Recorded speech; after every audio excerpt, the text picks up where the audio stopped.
Assalamualaikum warahmatullahi wabarakatuh. Bismillahirrahmanirrahim. Alhamdulillahilladzi sodaqo wahdah wa nasoro abdah wa azaza jundah. Asyhadu an la ilaha illallah wahdahu la syarikalah wa asyhadu anna Muhammadan abduhu wa rasuluhu alladzi la nabiyya ba'dah. Innallaha jamilun yuhibbul jamal. Amma ba'du. Bapak Ibu dan kawan-kawan sekalian, selamat malam Minggu. Malam panjang, malam libur, Aki tetap mendampingi kawan dan saudara-saudara sekalian dalam obrolan-obrolan yang mudah-mudahan ada manfaatnya. Karena ini adalah permintaan. Biasa permintaannya sudah bertumpuk dari lama gitu. Tapi jawabannya belum nyampe. Yang pertanyaan sekarang tentang budaya-budaya tradisi.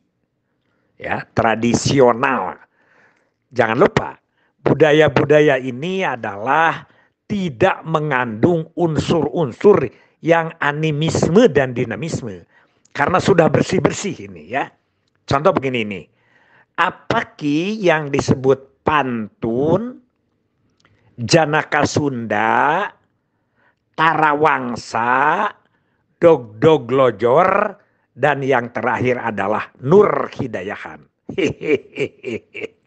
Baik. Pantun itu adalah budaya lama, yaitu seorang yang menceritakan sejarah-sejarah, legenda-legenda dengan pirigan kecapi dan ditabuh oleh sendiri. Ceritanya bisa diceritakan dengan kawi, ya, dengan lagu atau dengan cerita. Sendiri aja. Paling-paling ada yang ngengklok itu sudah di belakangnya. Misalnya cerita lalakon Prabu Siliwangi, cerita tentang Raja Galuh atau apa saja legenda ya yang bisa itu dengan kata-kata pantun. Pante itu adalah papatah, tun itu nungtun, papatah atau penuntun begitu kira-kira seperti itu. Dengan kata yang papantunan. Papantunan itu adalah murwakanti, puisi begitu ya banyaknya. Jadi kalau i akhirannya an. Diselang-selinglah dengan lagu, diselang-selinglah. Itu biasanya sampai semalam suntuk zaman dulu.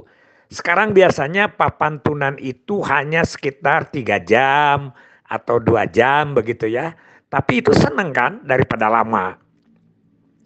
Sekarang yang sedang viral di YouTube itu adalah Mang Ayi, ya, pemantun itu dari Kabupaten Subang. Itu masih kesohor. Mang Ayi itu silahkanlah di YouTube, banyak itu YouTube-nya, yaitu pantun Mang Ayi. Yang kedua adalah Janaka Sunda. Jenaka itu kan bodor itu ya, bergembira begitu ya, bersukaria, bercengkrama. Itu bisa 2 orang atau lebih. Lagu-lagunya adalah lagu-lagu yang lucu, yang jorok sedikit tapi dikemas gitu. Ada juga yang pepatah-pepatah, lagunya diengklok dan lain sebagainya. Itu adalah Jenaka Sunda itu biasanya hanya untuk umum. Tidak ada sejarah, tidak ada seperti pantun begitu ya Jenaka Sunda itu. Tokoh yang legendaris Mang Utun Ukok tentu saja. Utun Ukok itu dari Kiang Roke, Banyaran, Kabupaten Bandung. Ini sudah melanglang dunia, terutama dulu sering dibawa oleh Pak Ganjar Kurnia, mantan rektor Unpad itu ya, ke luar negeri waktu beliau menjadi atase kebudayaan di Perancis dan di Eropa. Jadi aki-aki itu dibawa. Nah sekarang ada penerusnya, masih keponakannya Pak Utun yaitu namanya Aki lupa ya, tapi biasa disebut Ceeha.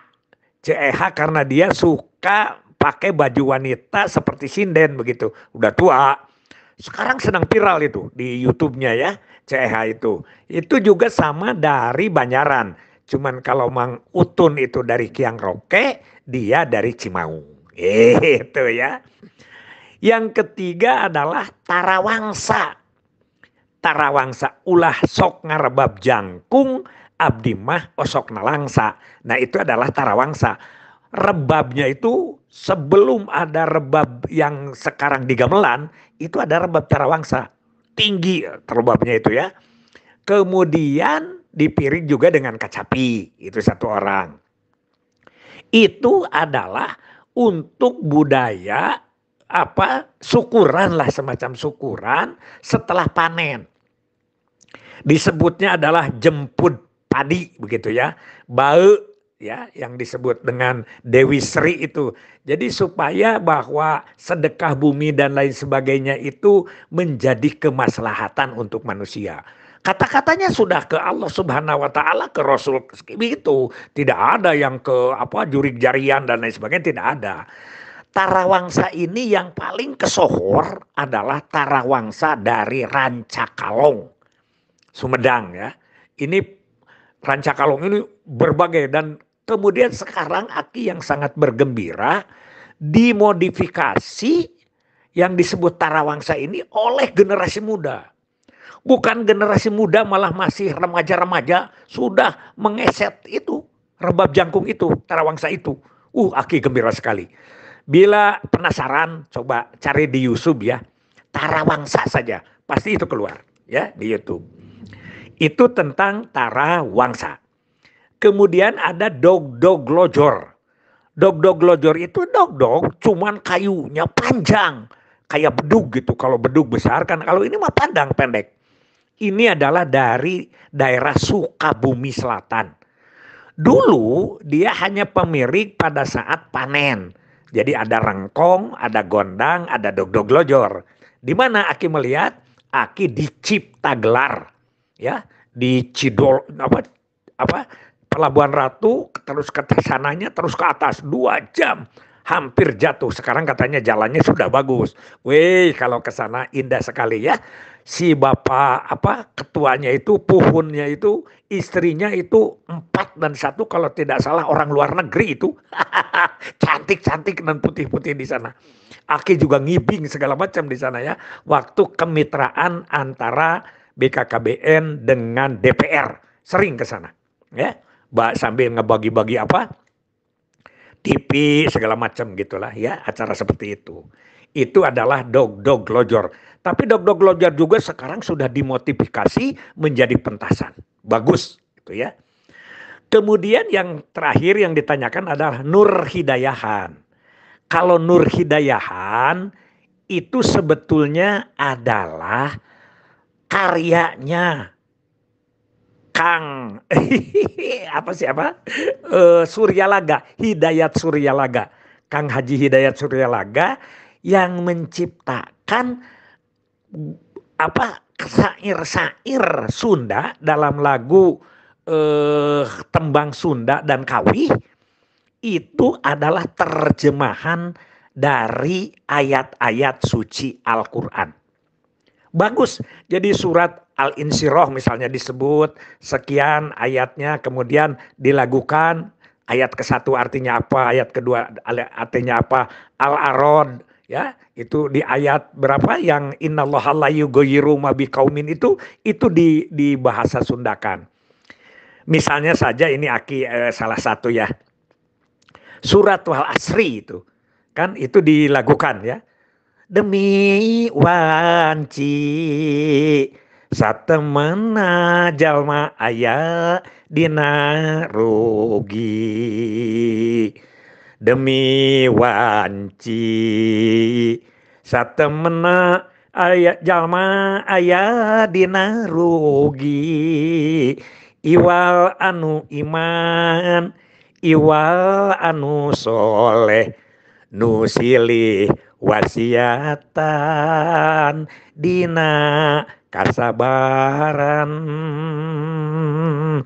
iwal anu iman iwal anu soleh nu silih wasiatan dina bebeneran. Itu diantaranya. Suara kayaknya jelek ya, nggak apa-apa. Itu saja dulu jadi budaya-budaya yang tradisi dulu banyak yang kadang-kadang mencibir, kok kenapa masih pakai kemenyan begitu. Itu tidak ada kaitannya dengan kepercayaan, itu anak untuk mengharumkan saja. Toh di Mekah juga dijualan itu kan. Dulu kan ada sejarah juga ya, zaman Rasul juga dipakai itu dupa itu tidak ada kaitannya dengan animisme dan dinamisme. Mudah-mudahan budaya ini dipertahankan ya. Sekarang saya lihat anak-anak muda sudah mulai agak melirik kembali kepada budaya-budaya yang buhum. Banyak yang membuat skripsi-skripsi tentang itu, termasuk Aki diantaranya. Billahi fisabilil haq. Wassalamualaikum warahmatullahi wabarakatuh.